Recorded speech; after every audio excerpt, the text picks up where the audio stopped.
Can never get too much fresca. Hello everybody, my name is SlyMcRy, and I'm in college now. And between going to classes, studying, and hanging out with friends, I like to play games. I didn't bring my whole setup with me, that would have been ridiculous. Instead, I got a laptop. However, there are some drawbacks to doing that. Mainly, so my goal for this video is to give you some great indie games that are small in size, aren't super expensive, and don't need a graphics card crafted by the eyes of Christ. Here's basically what I just said, except a bit more specific. I hope I chose a nice looking font for you to gaze at. Hey, dipshit playing Minecraft, please look at the screen so you have context for the video. And without further ado, let's get right into it. Mankind is dead, blood is fuel, hell is full, and I need a fresh pair of underwear. Ultrakill is an FPS game that's main focus is on movement and killing enemies in the most stylish and violent way possible. The level design in this game goes crazy. You need...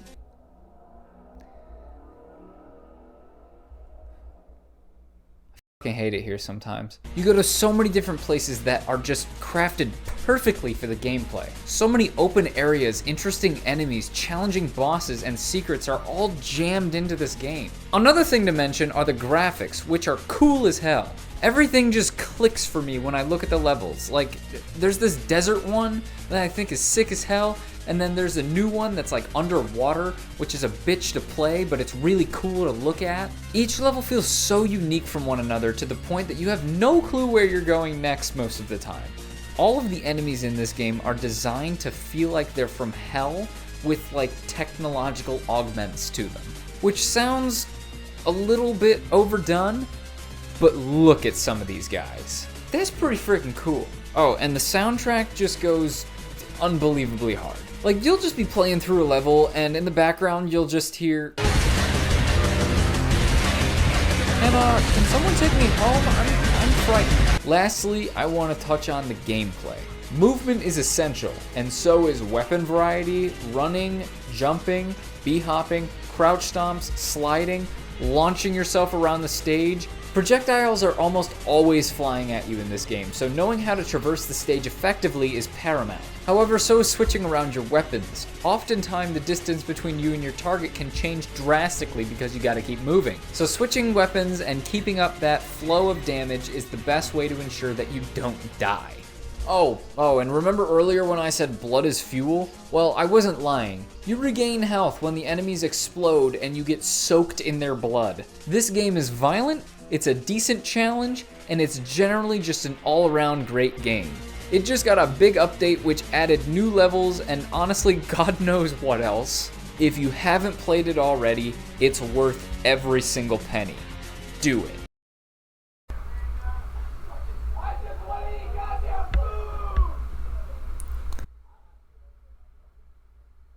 Dude.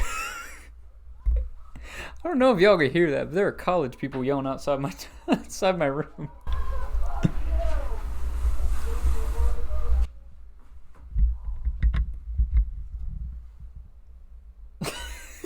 Have you ever used a rake or a leaf blower to clear away leaves? Well, if you have, you'll know it's not the most entertaining activity in the world. It's certainly not something you'd want to invest hours into on any given day of the week. Despite that fact, though, someone thought it was a good idea to make a game about the mundane task of leaf blowing.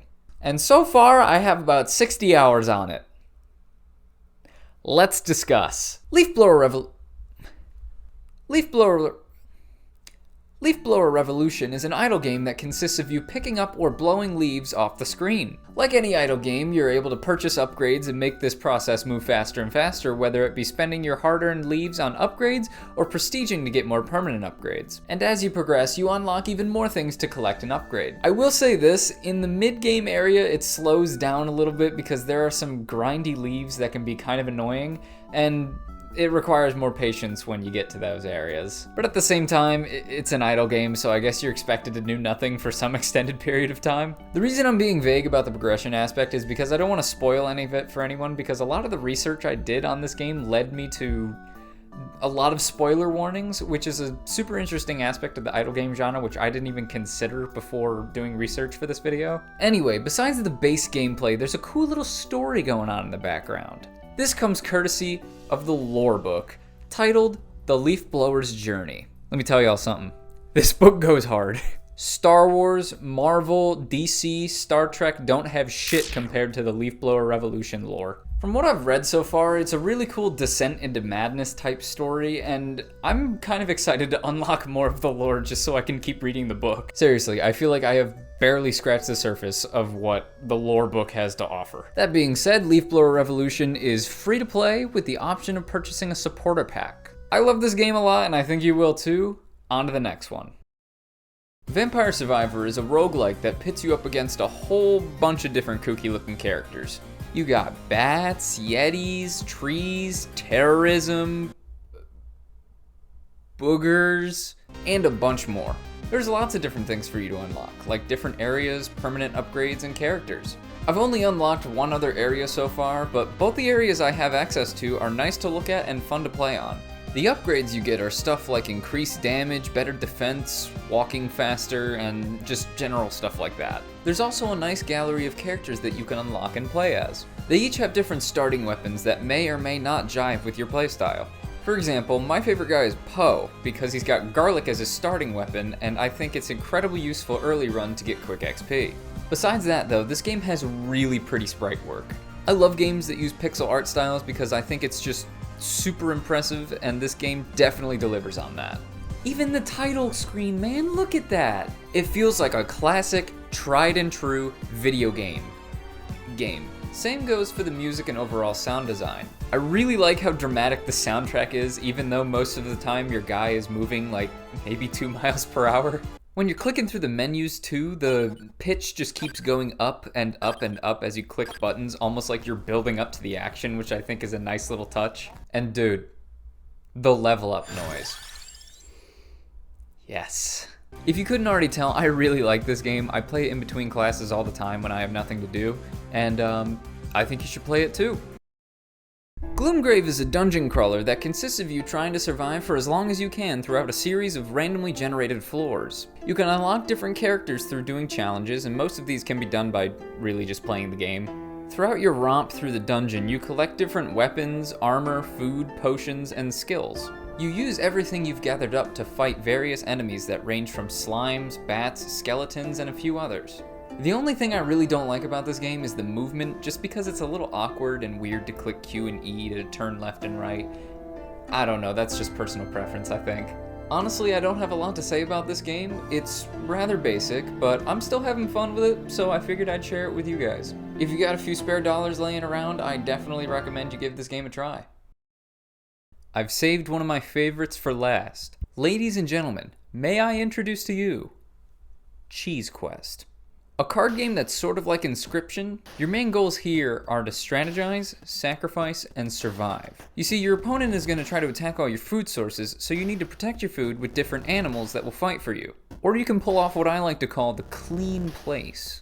This basically involves putting a card that will get its shit rocked right in front of the food source to stall for time. Surprisingly, that's not even the sacrifice I was talking about a few seconds ago. That's just straight up murder. However, when you do sacrifice a card, it feeds your hunger bar. And that may be the difference between you surviving and you dying. The whole process of you even making a sacrifice is rather dark. You have to physically pick up the knife with the mouse, move it over to the card you want to kill, and then click to make sure that's the one you're killing. When you make a sacrifice, blood stains the area around the card, and even stains other cards that were around it. It sort of makes me feel bad. Like, whenever I sacrifice my cards and it says you've won, I don't know. Something about it makes me feel weird. In fact, the whole game is pretty weird and creepy. From the noises the text makes, to the screen fading to TV static when you die, even scrolling up and seeing the cheese is a little off-putting to me because you can't interact with it at all. It's just looming over the battle watching you struggle for survival. One thing that kind of screws with this game's atmosphere a bit is the soundtrack. Don't get me wrong, I like it, it's just not for this game. It feels too upbeat and it's not really creepy enough for what the game is. Other than that though, this game is great. It's super interesting and it's not even finished yet, so I highly recommend you check it out.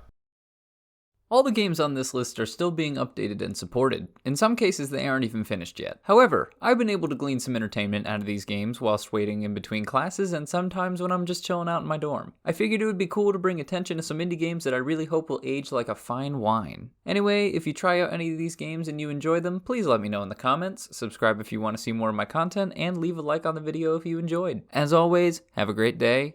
Bye-bye.